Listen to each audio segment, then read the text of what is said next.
May buntag sa matag usa kanato. Salamat sa Ginoo sa kagawasan nga padayon niyang gihatag kanato alang sa pagsangyaw sa iyang pulong.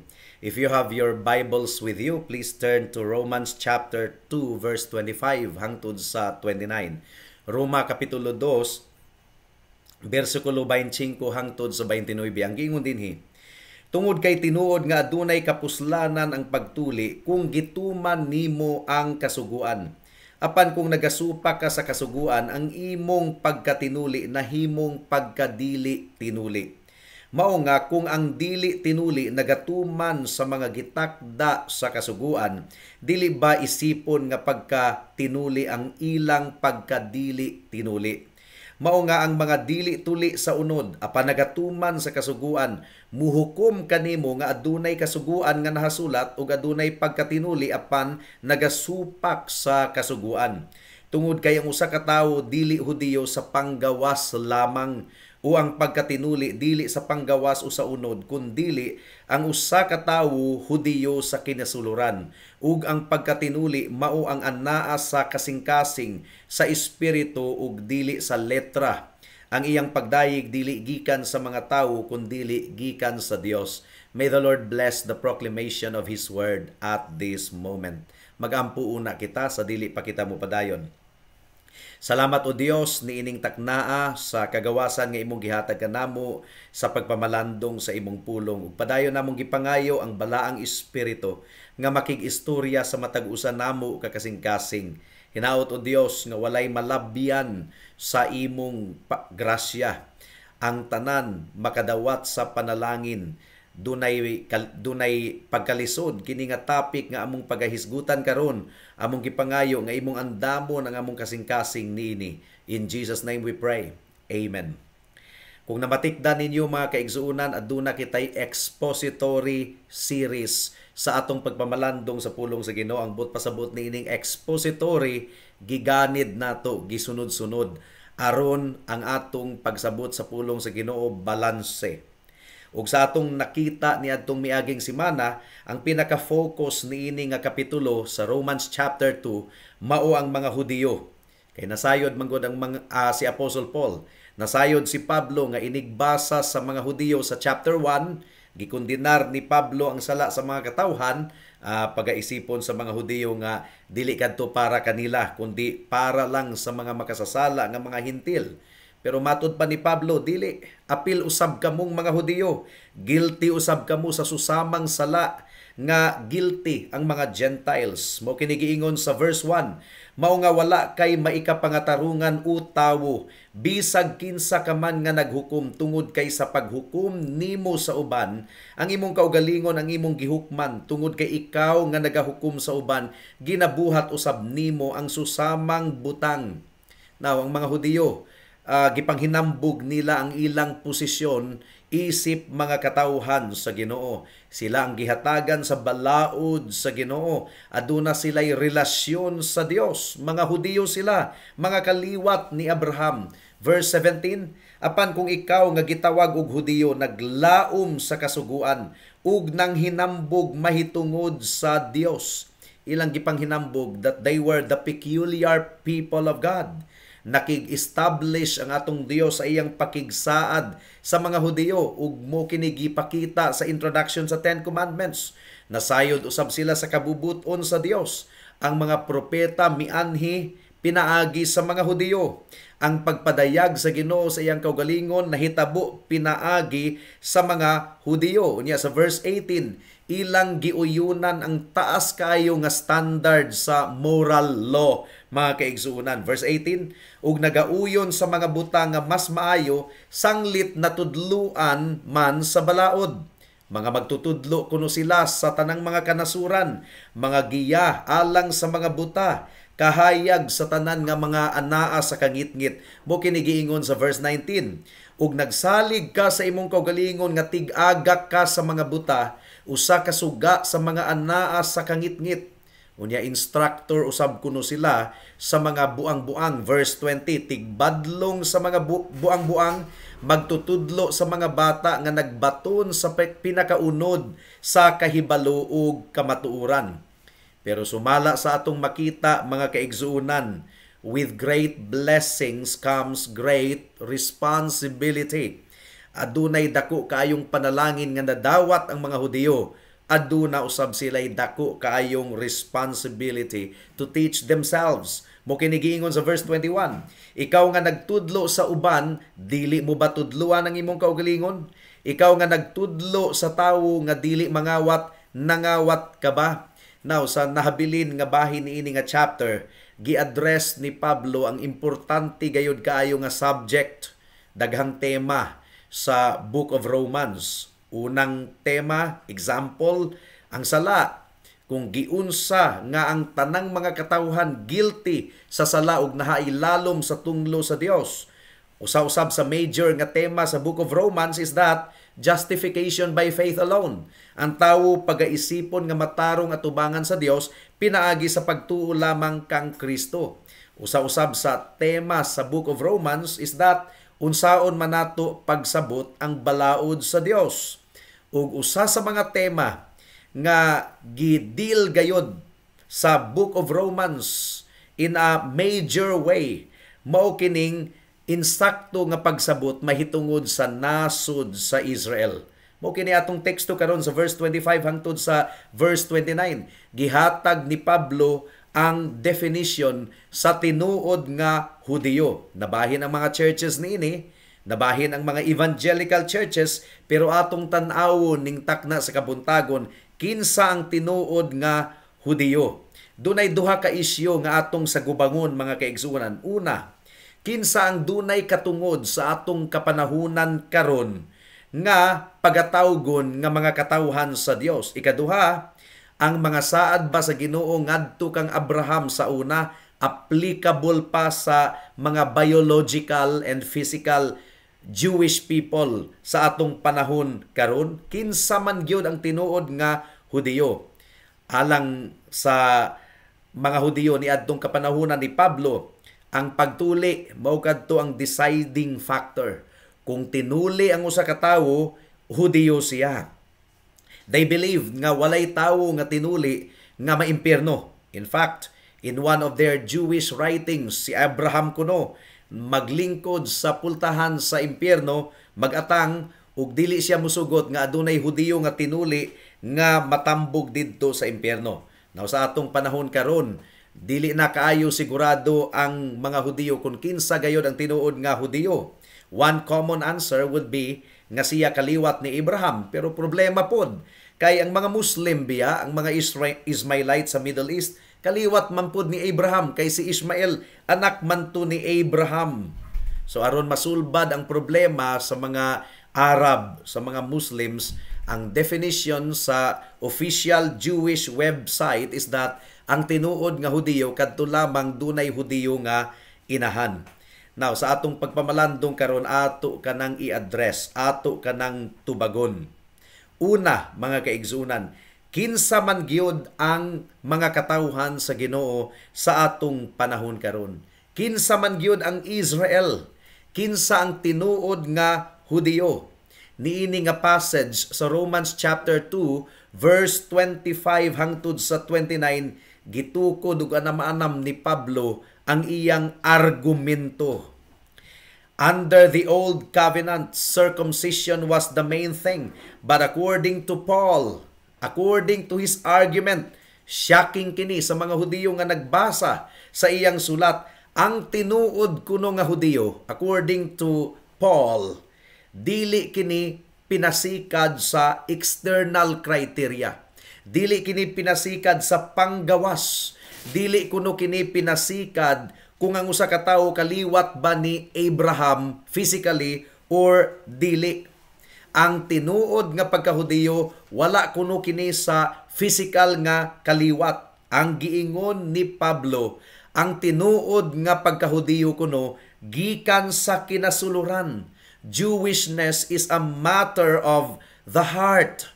Ang pagtuli kuno aduna lamang kapuslanan kung giubanan kini og pagsunod sa balaod sa Dios.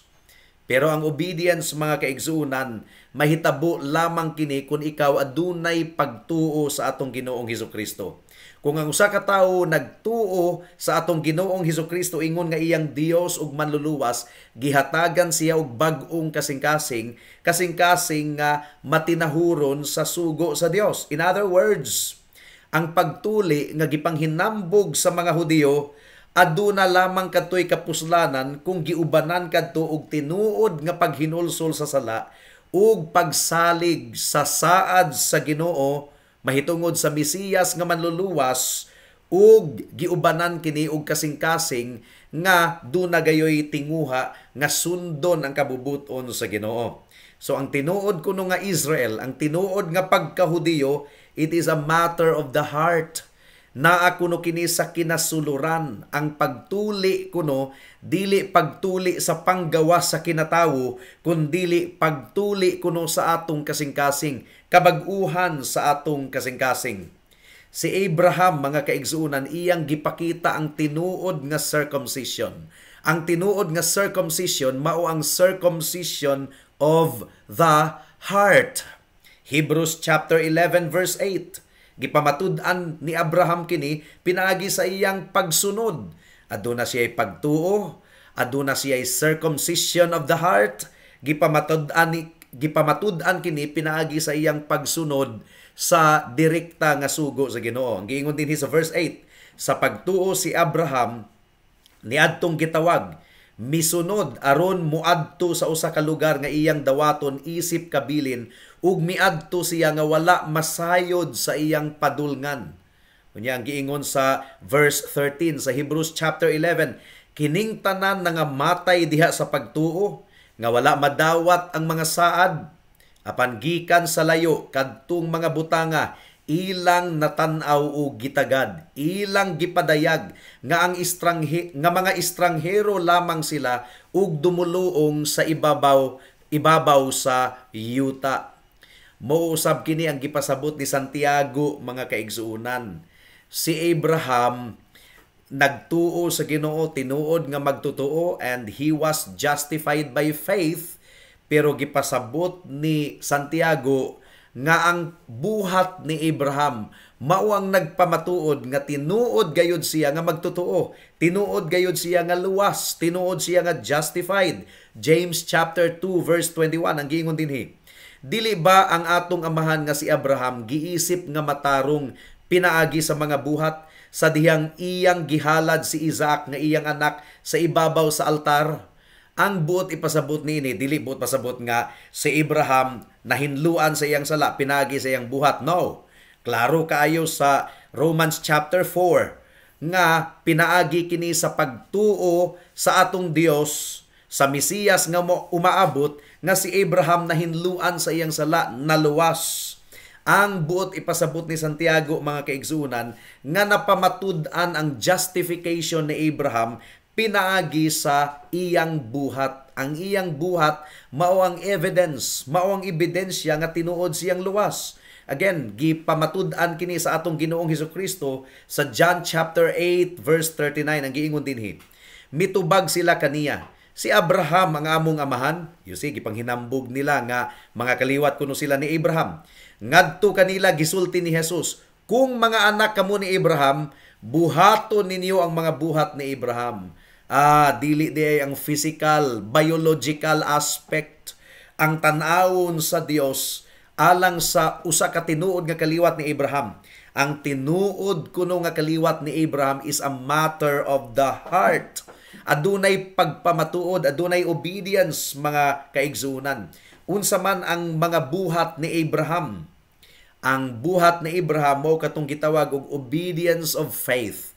Nagsalig si Abraham sa Mesiyas nga umaabot, ug ikaw ug ako pagaisipon nga tinuod nga katawhan sa Ginoo, bisag kita hintil, kung nagsalig kita og nagatuo sa Mesiyas nga miabot na.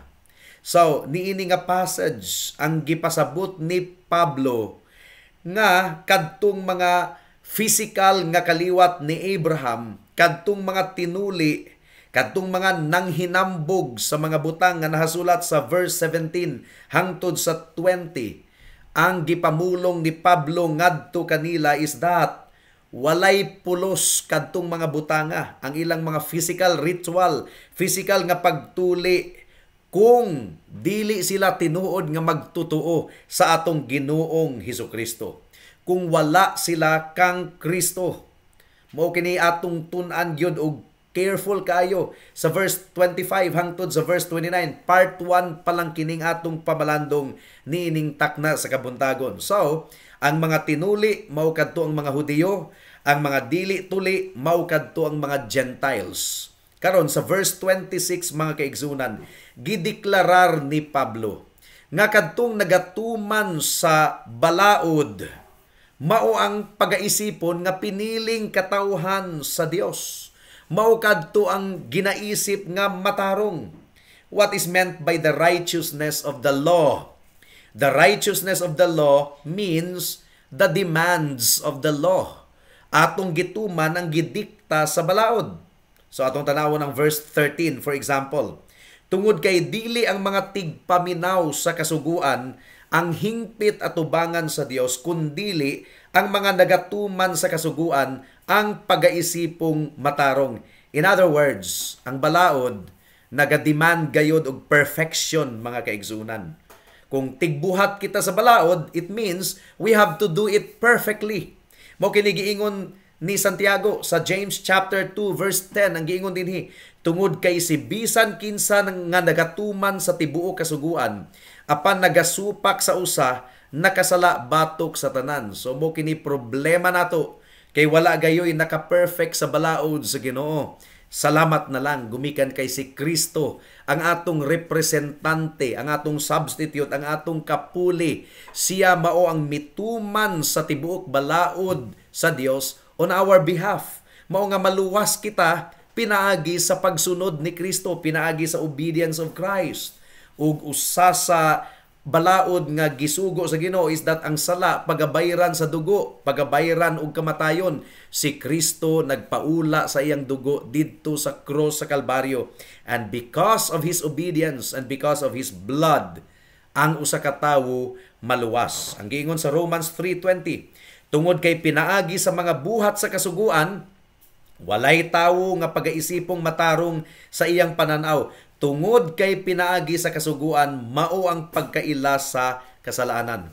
Unsaon man nato pagbaton niini nga pagkamatarong, dili kini nato mabatunan pinaagi sa atong pagpaningkamot, kundili pinaagi kang Kristo. Romans chapter 3 verse 22, ang giingon dinhi, ang pagkamatarong sa Dios pinaagi sa pagtuo kang Kristo sa tanan nga mga nagatuo, tungod kay walay kalainan. Meaning to say, there's no difference between the Jew and the Gentiles. Romans chapter 8 verse 3 and 4. Ang giingon dinhi, tungod kay ang dili mabuhat sa kasuguan, sanglit gipahuyang kini sa unod, gibuhat sa Dios pinaagi sa pagsugo sa iyang kaugalingong anak sa hitsura sa makasasala nga unod, ug mahitungod sa kasalanan gihukman niya ang kasalanan sa unod, aron ang makatarunganon nga gitakda sa kasuguan matuman diha kanato, nga wala nagalakaw sumala sa unod kundili sumala sa espiritu. Meaning to say, ang balaod nga dili gyud nato mabuhat 100%, si Kristo ang nagabuhat niini. Ana lamang kang Kristo ang atong paglaom. Romans chapter 9 verse 31 hangtod sa 33. Apan ang Israel nga naningkamot sa pagkamatarong pinaagi sa kasuguan, wala nakaabot sa pagsunod sa maong kasuguan. Nganuman, tungod kay wala nila kadto paningkamuti pinasikad sa pagtuo, kundili pinasikad sa mga buhat. Napandol sila sa bato nga kapandulan, sama sa nahasulat, tanawa ninyo, gibutang ko sa Zion ang usa ka bato nga makabungkal ug bato nga kapandulan, ug ang mga mutuo kaniya dili mabutang sa kaulawon. Ang mga Hudiyo nga nagasalig sa ilang binuhatan, wala nila makabot ang pagkamatarong sa kasuguan.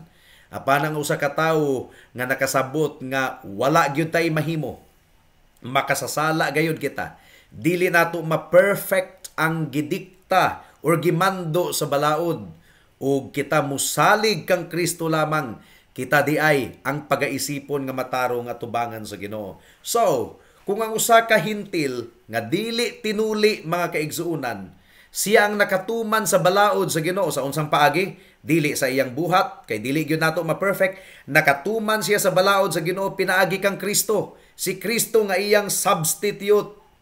So in a sense, natuman niya ang tanang mando sa balaod. Ang iyang pagkadili tinuli, pagaisipon nga circumcision at tubangan sa Dios. Ang iyang pagkahintil, pagaisipon nga pagka-Hudiyo. Isa siya sa piniling katawhan sa Dios. Ang gisulti ni Pablo dinhi sa verse 25 is this: kung ang usa ka Hudiyo, mga kaigsuunan, nang hinambog sa iyang pagka-Hudiyo ug sa iyang pagka-tinuli, apan nagasupak sa balaod sa Dios, ang iyang pagka-Hudiyong physical walay pulos. On the other hand, kung ang usa ka hintil nakatuman sa balaod sa Dios, pinaagi kang Kristo, tinuod siya nga Hudiyo, pinili siya nga katawhan sa Dios, tinuod siya nga Israelita. So ato gid ning sabton mga kaigsunan, gumikan kay klaro kay giingon sa verse 29 nga ang tinuod kuno nga Hudiyo dili sa panggawas kundili sa kinasuluran. Ang tinuod nga pagtuli dili ang pagtuli sa panggawas sa kinatawo kundili ang pagtuli sa atong kasing-kasing. Ug ang atong pagkaanak sa Dios wala kini nakabase sa atong unod kundili nakabase sa grasya lamang sa Dios. John chapter 1 verse 11 hangtod sa 13 ang giingon dinhi: mianhi siya sa iyang kaugalingong Pinoy-anan ug wala siya dawata sa iyang kaugalingong katawhan. Apan ang tanang midawat kaniya nga nagatuo sa iyang ngalan, gihatagan niya sila og katungod nga mahimong mga anak sa Dios nga gipakatawo dili sa dugo o sa kabubuton sa unod o sa kabubuton sa tawo kundili sa Dios. So ang tinuod nga Hudiyo mao kadtong Hudiyo sa kinasuluran. But ipasabot niini, Hudiyo pinaagi sa pagtuo. Galatians chapter 3 verse 7 hangtod sa verse 9 ang giingon dinhi: mao nga inyong nakita nga ang mga nagtuo mga anak ni Abraham. Ug ang kasulatan nga nasayod ni adtong una pa man nga pagaisipong matarong sa Dios ang mga hintil pinaagi sa pagtuo. Gipadayag ang ebanghelyo ni adtong una pa man ngadto kang Abraham nga nagingon, diha kanimo panalanginan ang tanang kanasuran. Mao nga ang mga nagtuo gipanalanginan kauban sa magtutuo nga si Abraham. So you see, walay kaliinan ang Hudiyo ug ang hintil. As long as we believe in Christ, then we are considered as children of Abraham. Ang mga hintil nga dili tuli, samara nga tinuli sila tubangan sa Dios, gumikan kay tinuli sila sa ilang kasing-kasing. Mo kini giingon sa verse 29 sa Romans chapter 2, kundili ang usa ka tawo Hudiyo sa kinasuluran, ug ang pagtuli mao ang pagtuli nga naa sa kasing-kasing, sa espiritu ug dili sa letra. Ang iyang pagdayeg dili gikan sa mga tawo kundi gikan sa Dios. Unsa may buot ipasabot niini mga kaigsuunan. Ang buot ipasabot niini nga ang mga saad sa Ginoo ngadto sa Israel wala kini natuman sa mga physical nga kaliwat ni Abraham, kundili natuman kini sa tanang mga nakigambit sa pagtuo ni Abraham. Apil na ang mga hintil, apil na ang mga magtutuo nga mga Hudiyo usab. So, we are born into the promise through the new birth. Kita ang tinuod nga Israel sa atong Dios kung magtutuo ka sa atong Ginoong Hesukristo higala. Ang giingon sa Galatians chapter 6 verse 15 hangtod sa 16, tungod kay ang pagtuli o ang dili pagtuli walay kapuslanan, kundili ang bag-ong binuhat. Hinaot nga ang kalinaw ug kaluoy maana kanilang tanan nga nagalakaw niini nga tulumdanan bisan pa sa Israel sa Dios. Kining Israel sa Dios nga gimini ini mao kini ang tinuod nga mga katawhan sa Dios, both Jews and Gentiles. They are the true Israel of God. Now, unsa man ang significance niini nga pamalandong nato sa verse 25 hangtod sa verse 29. Aduna kini daghang significance. Ang giingon sa chapter 9, tungod kay dili tanang naa sa Israel, apil sa Israel. So ang tinuod nga katawhan sa Ginoo dili kini sa pangunod, dili kini sa biological nga kaliwat, mga kaigsuunan. The identity of Israel goes far beyond the nation of Israel. Ang tinuod nga Israel dili lang ang mga magtutuo didto sa Israel sa Middle East. Ang tinuod nga Israel sa tibuok kalibutan, scattered all over the world. Sila katong tinuod nga magtutuo, katong mga physical nga Hudiyo nga naa sa Middle East karon ug sa lain-laing dapit sa kalibutan nga dili magtutuo ni Kristo, dili sila tinuod nga Israel. Mao kini argumento ni Pablo sa verse 25 hangtod sa verse 29. Paul is saying here that the true Israel is the one who meets the demands of the law. But that is impossible sa atong kaugalingong paningkamot. No one can keep the law perfectly, but we are able to meet the demands of the law through Jesus Christ our Lord. Pinaagi sa atong Ginoong Hesukristo sa iyang obedience, mga kaigsuunan. Now, sa daang tugon, ang Jewish nation, ang Israel, mao kadto ang giisip nga gingharian sa Dios. Nakig-uban ang Ginoo sa nasod sa Israel. Siya ang nagdumala sa nasod sa Israel. Nakig-istorya ang Ginoo ngadto sa nasod sa Israel. Ang mga saad sa Ginoo gihatag niya ngadto sa Israel. Apan ang saad sa Ginoo nagademand kanunay og 100% obedience. And in this sense, ang saad sa Ginoo sa nasod sa Israel conditional. Madawat lamang nila if they obeyed the law of God perfectly. Mo kini giingon sa Exodus chapter 19 verse 5. Mao nga karon, kung tinuod ninyong sundon ang akong tingog ug tumanon ang akong kasabutan, mahimo kamong akong kaugalingong panag-iya nga labaw sa tanang kanasuran tungod kay ang tibuok kalibutan gipanag-iya ko. Pero unsay nahitabo sa Israel, mga kaigsunan, kung atong basahon ang history? Ang northern tribe ug ang southern tribe parihong mirebilde batok sa Dios. So ang southern tribe of Judah gihukman sa Ginoo ug nabihag sila sa mga taga-Babilonia. Pero sila lang ang nakabalik sa yutang gisaad dito sa Middle East. Ang mga naa sa northern tribe na nagkatibulaag sila sa tibuok kalibutan kay nabihag sila sa mga Asyriano and forever they were scattered. Wa gyud sila kabalik sa yutang gisaad. Gitagna na usab kini ni propetang Hosea. Gidemonstrate gani kini pinaagi sa mga ngalan sa anak ni Prophet Hosea. For example, ang kamagwangang anak ni Hosea gihinganlan og Jezreel. But pasabot, sown or scattered of God. Gisabwag sa Ginoo.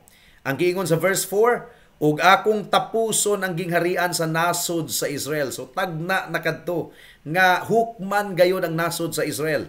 Ang ikaduhang anak ni Hosea, usa ka anak nga babayi, gihinganlan og Loruhama. But pasabot, wala na'y kalinaw.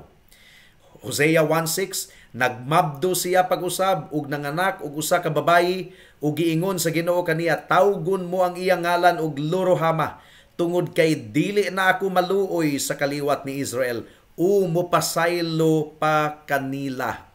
Gikamasaan sa nasod sa Israel ang mga saad sa Dios. Wala nila atimana, mga kaigsunan. Ang ikatulo nga anak ni Hosea gihinganlan og Loami. But pasabot, not my people. Dili ko nakatawhan. Hosea chapter 1 verse 9 ang giingon dinhi. Ug giingon sa Ginoo, tawgon mo ang iyang ngalan og Loami. Tungod kay dili ko na kamo katawhan ug dili na ninyo ako Dios. Mopod kini gitagna ni propetang Amos. Natagna ni Amos nga ang Israel magunob gayod, mga kaigsuunan. Amos chapter 9 verse 8 and 9. Ang mga mata sa Ginoong Dios anaa sa makasasalang gingharian ug pukanon ko kinigikan sa ibabaw sa yuta. Apan bisan pa, dili ko pukanon og duro ang katawhan ni Jacob. Nag-ingon ang Ginoo. Tungod kay ania ako magsugo ug akong alig-igon ang katawhan ni Israel taliwala sa tanang kanasuran sama sa pag-alig-ig sa usa ka nigo apan dili mahulog sa yuta ang pinakagamay nga lugas. So, aduna day kuno gihapoy salin nga nahabilin nga piniling katawhan sa Ginoo within Israel. Kauban sa mga Gentiles nga magtutuo ni Kristo, sila ang tinuod nga Israel. Katong mga salin sa mga Hudiyo nga tinuod gayod nga magtutuo sa atong Dios. And God clearly demonstrated nga dili porket anak sila ni Abraham kaliwat muna katoy guarantee nga sila makapanunod sa mga panalangin sa saad sa Ginoo. No. This does not mean at all that God's covenantal promises to Abraham were broken. Wala man mabuak ang saad sa Ginoo kang Abraham. Wala mabuak kay dunag gihapoy mga Hudiyo karon nga sakop sa atong Ginoong Hesukristo tinuod nga magtutuo.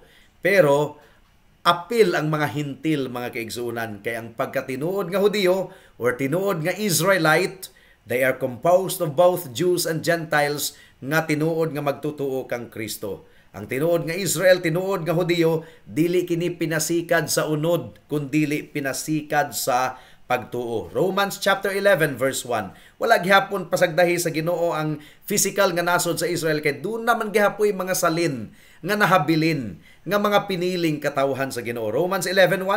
Gipamulong ko gayod isalikway ba sa Dios ang iyang katawhan? Dili gayod mahitabo tungod kay ako pod usa ka Israelita gikan sa kaliwat ni Abraham, gikan sa linya ni Benjamin. Ang mga saad sa Ginoo dili gayod mauyog mga kaigsuonan. Pero giunsa man pagtuman sa saad sa Ginoo. Ang mga saad sa Ginoo ngadto sa Israel ultimately natuman kini pinaagi kang Kristo, pinaagi sa Mesiyas. Jesus Christ, gumikan kay siya ang binhi ni Abraham. Si Jesus ang tinuod nga Israel ug ang tanang mga magtutuo kang Kristo pagaisipon nga tinuod nga Israel. Now, ang makasubo kayong pamalandungon, niadtong mianhi ang Ginoo sa kalibutan, ang Israel mga kaigsuunan mibalibad sa pagdawat sa atong Ginoong Hesukristo. Gibalibaran nila. Ug gumikan niini ang gingharian sa Dios gilangkat gikan sa nasod sa Israel. Kining paglangkat sa Ginoo gikan sa nasod sa Israel, klaro kayo kining gitudlo ni Kristo sa Matthew, Mark, Luke, and John. Gitagna na gyud ni Kristo nga ang gingharian matangtang gikan sa Israel. Giwarningan na ni Kristo ang mga Pariseyo nga dili sila mahaapil sa gingharian ni Kristo. Luke chapter 13 verse 28 to 29. Ang giingon dinhi, adunay pagtiyabaw ug pagpangagot sa mga ngipon kung makita na ninyo sila Abraham, Isaac ug Jacob ug ang tanang mga propeta sa gingharian sa Dios ug kamo mismo gitambog sa gawas ug adunay mga tawo nga magagikan sa sidlakan ug kasadpan sa habagatan ug amihanan ug mulingkod sa lamesa sa gingharian sa Dios. So ang mga Hudiyo itambog ngadto sa gawas ug aduna kunoy mga gikan sa gawas nga mahaapil sa gingharian sa Dios. Klaro kayo kining gitudlo ni Kristo sa parable of the vineyard sa Matthew chapter 21 verse 43 nga gilangkat ang gingharian gikan sa Israel. Ang giingon dinhi, mao nga gipamulong ko kaninyo kuhaon gikan kaninyo ang gingharian sa Dios ug ihatag sa usa ka nasod nga maghatag og bunga niini. Ihatag sa tinuod nga Israel. Ug kinsang tinuod nga Israel? It is composed of both Jews and Gentiles all over the world. Sila ang sakop sa tinuod nga Israel. Marveling the faith of the Gentile centurion, di ba dunay hintil nga centurion? Gidayi gayud sa Ginoo. Matthew chapter 8 verse 11 hangtod sa 12. Hintil to ha, pero gidayeg sa Ginoo. Ang naminaw nga Hudiyo during his time, shocking kadto. Nganong gidayeg ni Kristo ang hintil. Gumikan kay gianam-anam og padayag sa Ginoo nga ang tinuod nga Israel dili biological kundili spiritual. Matthew chapter 8 verse 11 to 12. Gipamulong ko kaninyo daghan ang magikan sa sidlakan ug sa kasadpan ug mulingkod nga salo ni Abraham, ni Isaac ug ni Jacob sa gingharian sa langit. Apan ang mga anak sa gingharian itambog sa kangitngit nga anaa sa gawas. Didto adunay pagtiyabaw ug pagpangagot sa mga ngipon. Nawang bot pasabot ni ini wala nagay paglaom ang biological children of Israel. Aduna sama sa gikaingon ko na kanina, adunay mga elect remnants. Adunay mga nahabilin nga mga pinili nga nakasulod sa gingharian sa Dios pinaagi sa pagtuo sa atong Ginoong Hesukristo. Unya moabot gayud ang takna nga daghang mga Hudiyo nga makabig. Maluwas sila. Mutuo sila sa atong Ginoong Hesukristo. Sa pagkakaroon gahi pa kayo ang mga Hudiyo. Gahi kayo. Pero dunay saad ang Ginoo, moabot ka na. Ang giingon dinhi sa Romans 11:5, maingon man usab sa kamulo nga panahon adunay mga nahabilin nga pinili pinaagi sa grasya. So sa pagkakaroon, mura o giprovoke pa sa Ginoo ang mga Hudiyo aron masina, aron sila mutuo usab kang Kristo. But they will be saved sama sa mga hintil kung sa unsang paagi sila maluwas. Pinaagi kini sa pagtuo sa atong Ginoong Hesukristo. And it is through grace of election resulting in repentance and faith in the Lord Jesus Christ. Now, daghan kayong mga evangelical churches nga wa gyud in taon kasabot ni ini nga kamatuoran. Daghan pagihapon ang nagtuo karon nga superior gihapon ang mga biological nga mga Israelites nga naa sa Middle East. Now, ang buot pasabot ni Pablo, gustong masayran nimo. Gusto ni Pablo nga masayran nimo igsuon nga kung ikaw tinuod nga Kristohanon anaa kang Kristo. Anak ka sa Dios. Tinuod ka nga Israelite. Usa ikaw ka tinuod nga Hudiyo. Ug ang tanang saad sa Ginoo madawat nimo gumikan kay tinuod ka nga Israel sa Dios. Ug ang tanang mga saad sa Ginoo dili bakak. Ang katumanan ni ini ana kang Kristo. 2 Corinthians chapter 1 verse 20. Tungod kay ang tanan nga mga saad sa Dios kaniya oo. Mao nga pinaagi niya among gibungat ang amin alang sa kahimayaan sa Dios. Now, gihimo kitang mga katawhan sa Dios. Tinuod kita nga mga kaliwat ni Abraham. Nagsaad ang Ginoo kanato og yuta, ug kini nga yuta mao ang atong eternal home sa bagong langit ug bagong yuta. Now, mahitabo lamang kini higala kung muduol ka sa Dios pinaagi kang Kristo. Nagsalig ka na ba kang Kristo? Imo na bang gihinulsulan ang imong sala? Ug nagtuo ba ka? Kumbinsido ka ba nga ang imong maayong buhat di gyud makaluwas nimo? Ang buhat lamang ni Kristo unsa man ang gibuhat? He obeyed the law perfectly on behalf of sinners like you and me. Ug gipaagas ni Kristo ang iyang dugo. Gumikan kay ang hustisya sa Ginoo, nagdikta nga bayaran og kamatayon, paagasan og dugo ang sala aron kini mapapas. Si Kristo ang nagbuhat niini alang sa mga makasasala nga susama nimo ug susama kanako. Undangin na og salig ang imong kaugalingon, salig kang Kristo lamang ingon nga imong bugtong Dios ug maluluwas ug ikaw maluwas. Naubuhata kini karon kay basin ug ugma ulahin ang tanan. Magampo kita. Salamat o Dios sa mensahe nimo niining taknaa. Among gipangayo nga nasabtan gayud sa matag usa. Kinsa gayud ang tinuod nimong katawhan? Kinsa ang tinuod nga Hudiyo? Dili physical, dili biological, kundi spiritual. Those who belong to Christ are children of Abraham. Hinaot nga ang tanang nakadungog niini nga mensahe, mudangup gayod kang Kristo alang sa kaluwasan o Dios. Salamat. This we pray in Jesus' name. Amen. Daghang salamat sa pagpamati sa pulong sa Ginoo. God bless us all.